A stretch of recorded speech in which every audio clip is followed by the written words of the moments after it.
The evening sun cast long shadows across the busy street as a sleek black Mercedes pulled up to the curb outside La Maison Rouge. The restaurant stood out among the row of upscale establishments, its warm golden lights and deep red awnings creating an inviting atmosphere that drew in the city's elite. A distinguished-looking man in his mid-40s stepped out, adjusting his designer suit with practiced precision. His Italian leather shoes clicked against the pavement as he made his way to the entrance.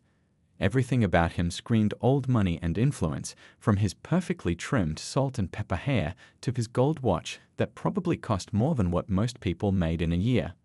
Inside, La Maison Rouge was a picture of elegance. Crystal chandeliers hung from ornate ceilings, casting a soft glow over the cream-colored walls adorned with vintage French artwork.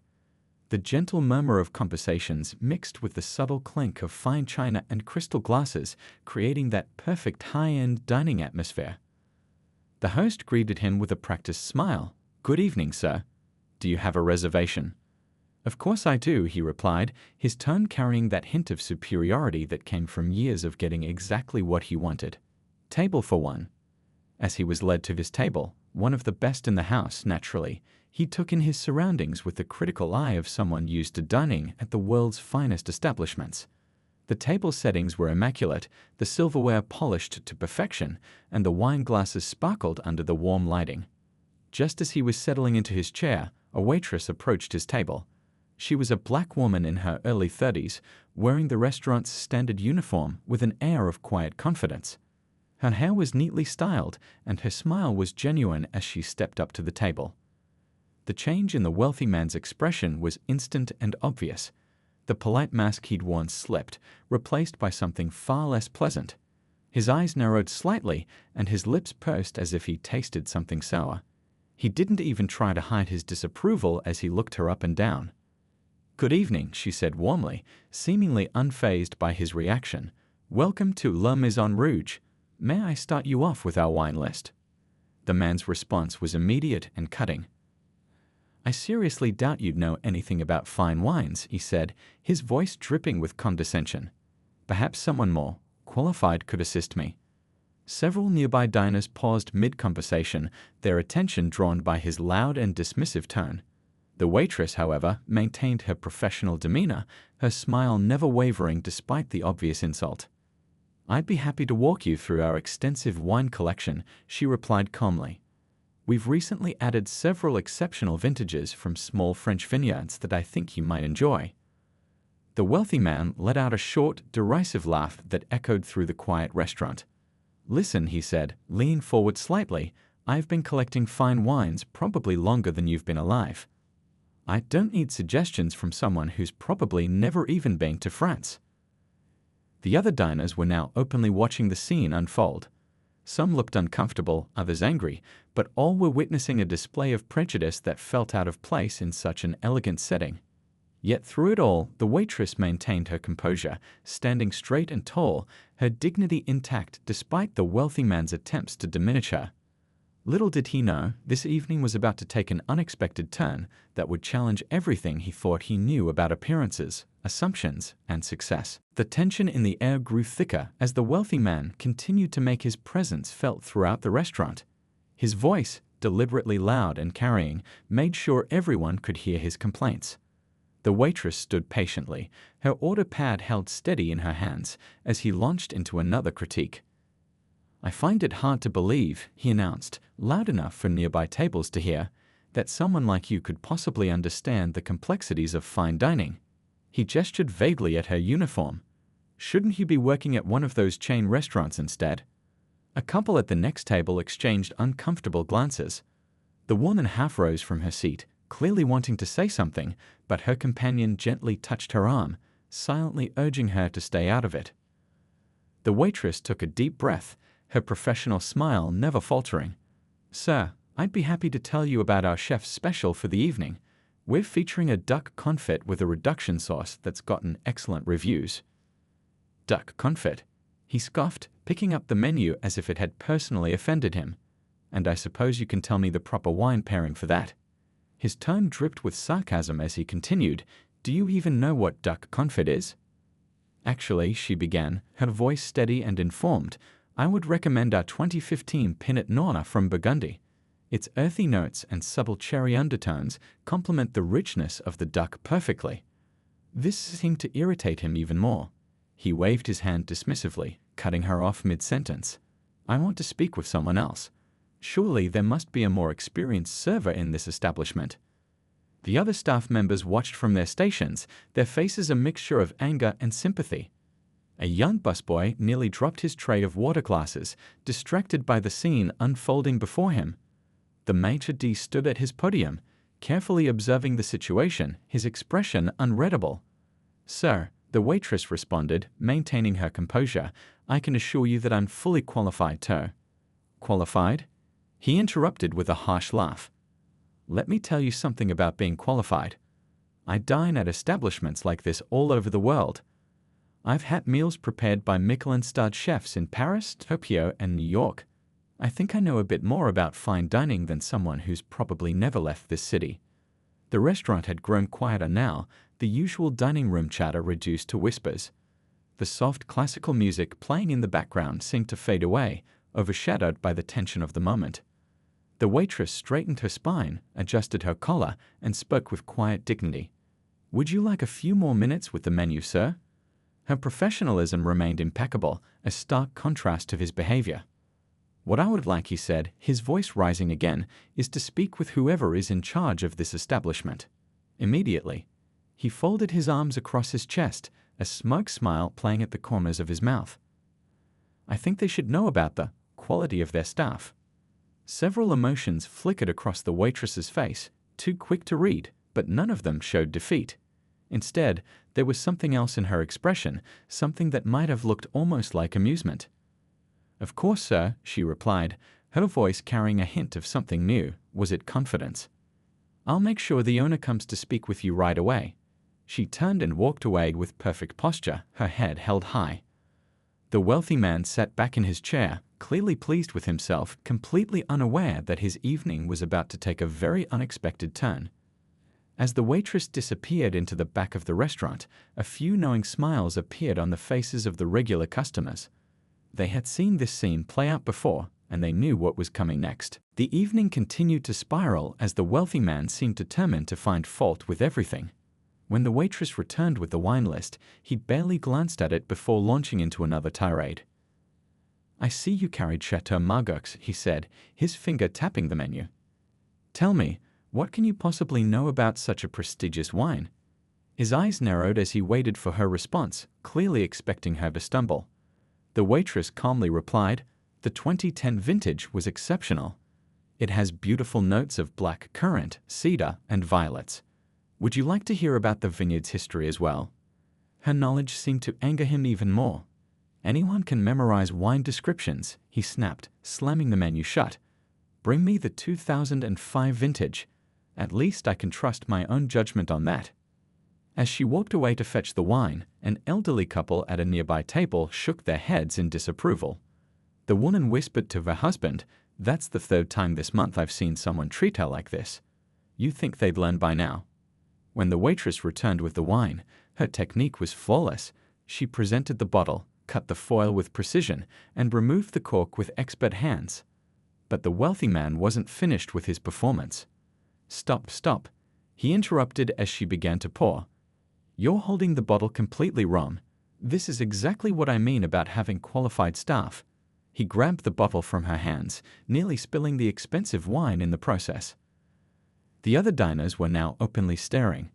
A young couple who had been celebrating their anniversary put down their forks, their romantic evening overshadowed by the uncomfortable scene. The husband whispered something about leaving, but his wife touched his arm and shook her head, her eyes fixed on the unfolding drama. The waitress remained professional, though a subtle smile played at the corners of her mouth. "Sir, would you prefer to pour the wine yourself?" "What I would prefer," he said loudly, "is to be served by someone who understands the basics of fine dining. Someone who belongs in an establishment like this."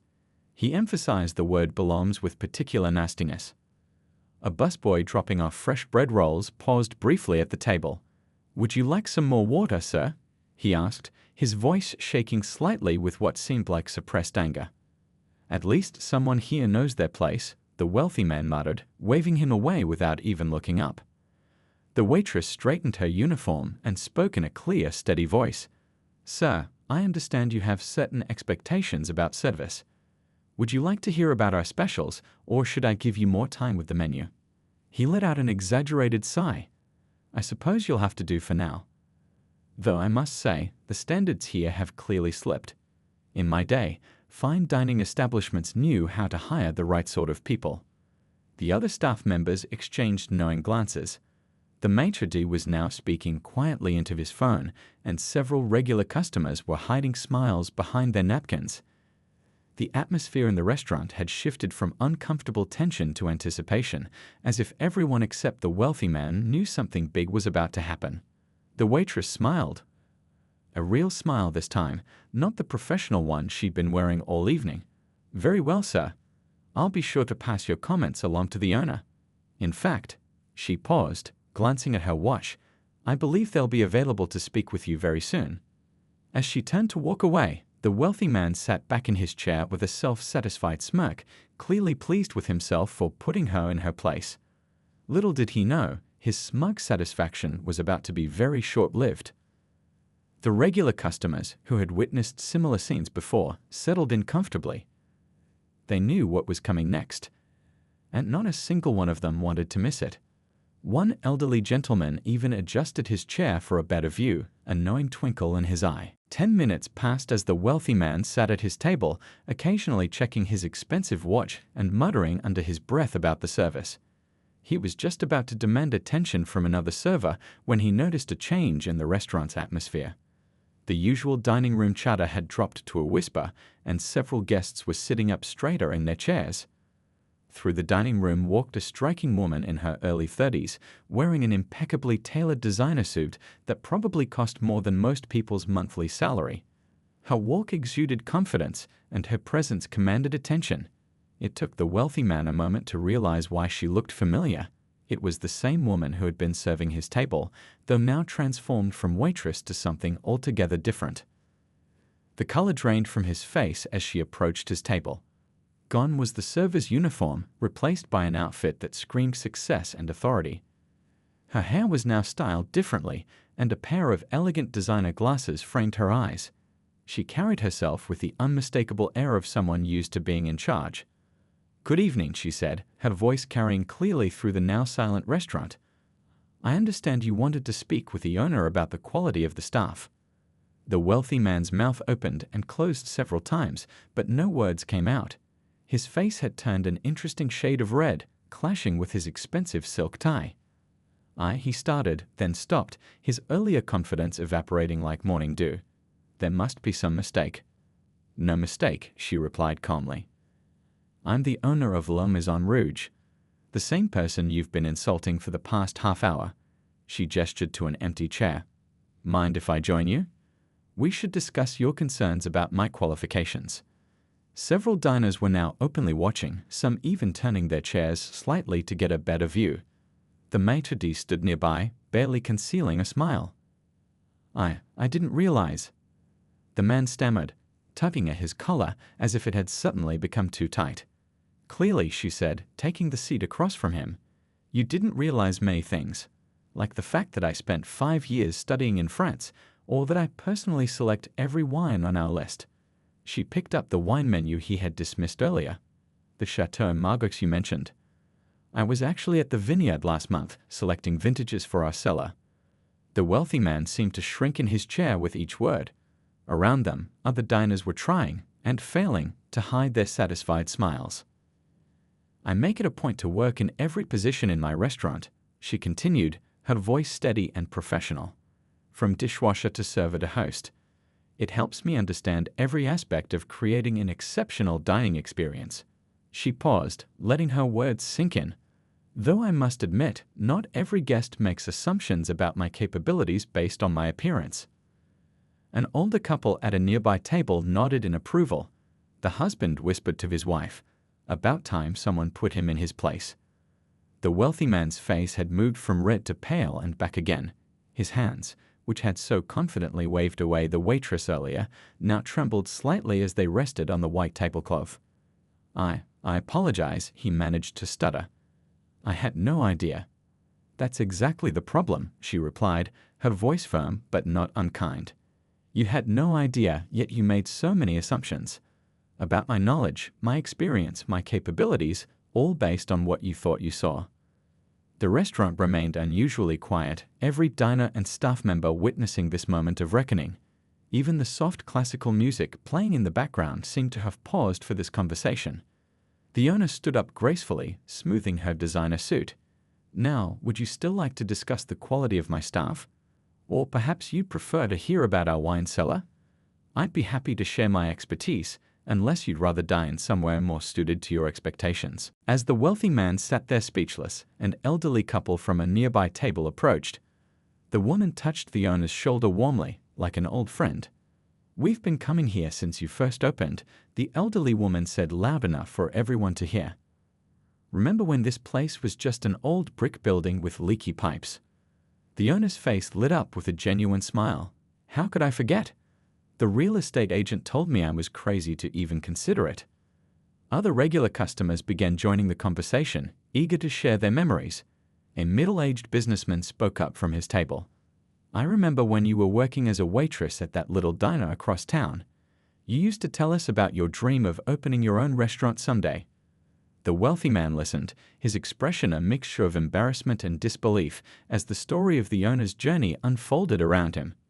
She worked 3 jobs to put herself through culinary school, another regular customer added. Remember that old coffee shop where you used to work morning shifts? The owner nodded, her eyes twinkling with memories. 6 years of saving every penny, working doubles, studying whenever I could find a spare moment. My grandmother always said, dreams don't work unless you do. A retired chef dining at the bar joined in. I was teaching at the Culinary Institute when she won that prestigious scholarship to study in Paris. First student in 20 years to get a perfect score on the practical exam. The wealthy man's face showed growing recognition. The Paris Scholarship Program. But that's one of the most competitive. 500 applicants that year, the owner confirmed. I spent 6 months practicing the same dishes over and over in my tiny apartment kitchen. My neighbors probably got sick of smelling French cuisine every night. An elegant older woman at a corner table raised her wine glass. And then 3 years at the finest restaurants in France. I remember reading about you in the food section when you won that international competition. The owner smiled modestly. Those years in France taught me so much. Not just about cooking, but about wine, service, the whole dining experience. I worked every position in those restaurants too, from dishwasher to sous chef. And now look at this place, the elderly man said proudly, gesturing around the restaurant. A Michelin star in the first year. Reservations booked months in advance. The wealthy man's eyes widened. A Michelin star. I had no idea this was. His voice trailed off as he realized just how badly he had misjudged the situation. Yes, the owner said quietly. But you know what I'm most proud of? The scholarship program we started. Every year, we sponsor 2 young people who dream of careers in the culinary arts. People who might not otherwise get the chance. A young server clearing plates nearby smiled shyly. I'm in the program now, 2nd year of culinary school. The owner doesn't just teach us about cooking, another staff member added. She shows us how to run a business, how to deal with people, even difficult ones. Several knowing glances were exchanged around the room. The owner straightened her designer jacket. Success isn't just about talent or education. It's about perseverance, about staying professional even when others aren't. It's about proving people wrong without losing your dignity in the process. She turned back to the wealthy man, who now looked like he wanted to disappear into his expensive leather chair. Every person in this restaurant, from the dishwasher to the head chef, has their own story, their own journey. Maybe next time, you'll remember that before making assumptions about who belongs where. The regular customers nodded in approval, some raising their glasses in a subtle toast to the owner.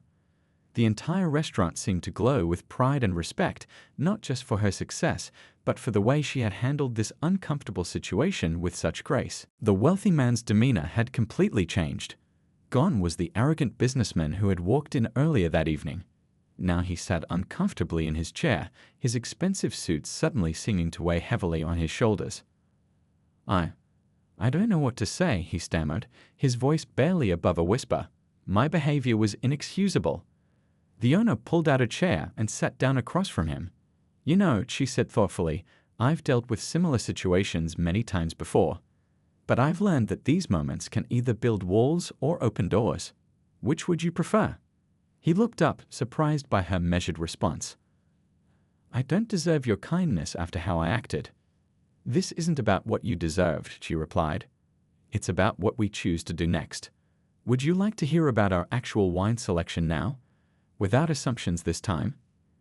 A few tables away, a group of business executives who had witnessed the entire scene were having an intense discussion. One of them suddenly recognized the wealthy man. Isn't he on the board of that new development project downtown? The news spread through the restaurant in whispers. The man's face grew even paler as he realized his behavior might have professional consequences. Please, he said, his voice shaking slightly. I need to explain. I've been under a lot of pressure lately. The new project isn't going well, and he trailed off, realizing these were just excuses. The owner held up a hand. We all face pressure. We all have bad days, but that's never an excuse for treating people as less than human. A young couple at the next table, who had been celebrating their anniversary, nodded in agreement. The husband spoke up. We've been coming here for 2 years, and the owner still remembers our favorite dishes. She treated us like family even when we could barely afford to eat here. The wealthy man looked around the restaurant with new eyes, seeing what he had missed before. The warm atmosphere, the genuine interactions between staff and customers, the sense of community. I've spent so much time in exclusive restaurants, he admitted, places where people like me go to feel important. But I've never experienced anything quite like this. The owner smiled. That's because we're not selling exclusivity here. We're creating experiences, building relationships.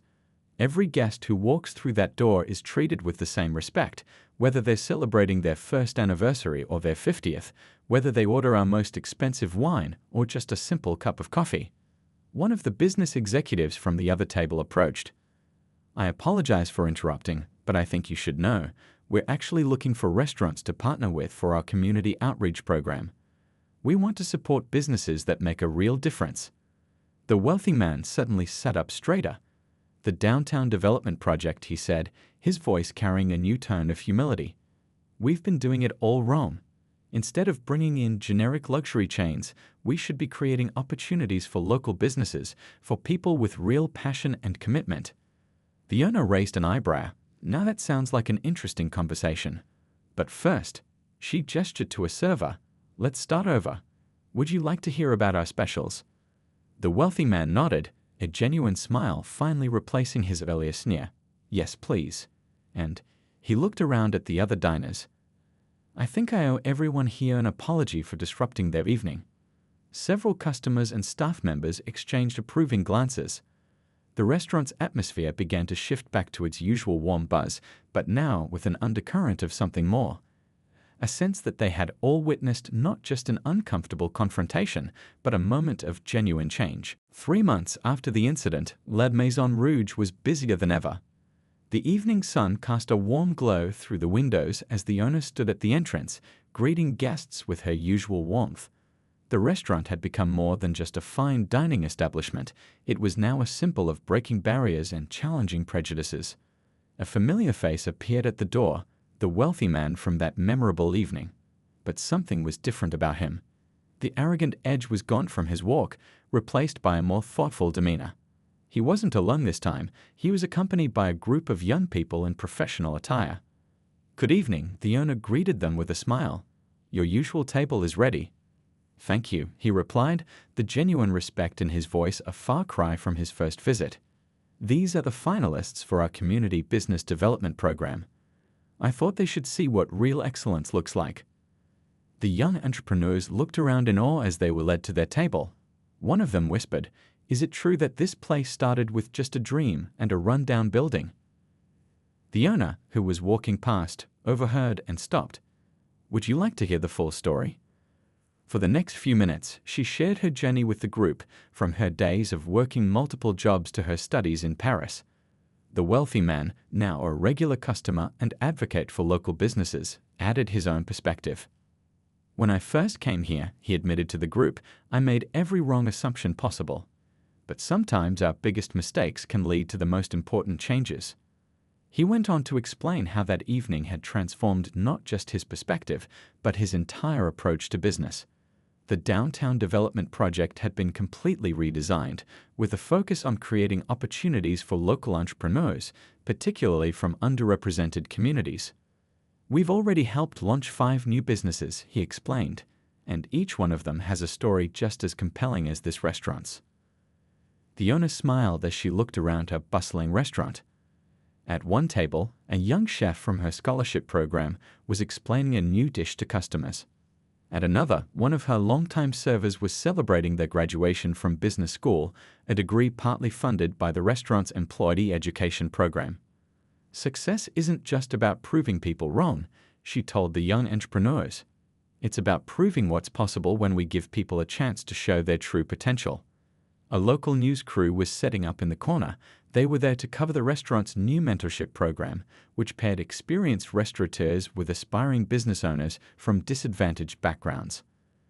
The program had already helped launch 3 new restaurants in the city. The wealthy man stood up to address the group. "The biggest lesson I learned here wasn't just about checking my prejudices. It was about understanding that real excellence comes in many forms, and sometimes the most valuable things we can learn come from the people we least expect to teach us." The owner nodded in agreement. "Every person who walks through that door has a story, has potential. Our job isn't just to serve great food, it's to create an environment where everyone feels valued, where dreams can grow." As if to prove her point, a young woman approached their table. She was wearing a chef's uniform and carrying a beautifully plated dessert.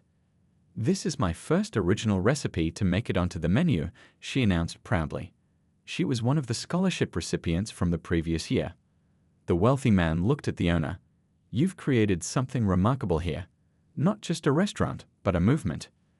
"We all did," she replied, gesturing to her staff, her customers, and the community that had supported her journey. "Change happens one person at a time, one moment at a time, one choice at a time." As the evening drew to a close, the restaurant hummed with conversations, laughter, and the clinking of glasses. The owner stood at her favorite spot near the entrance, watching as another busy night unfolded.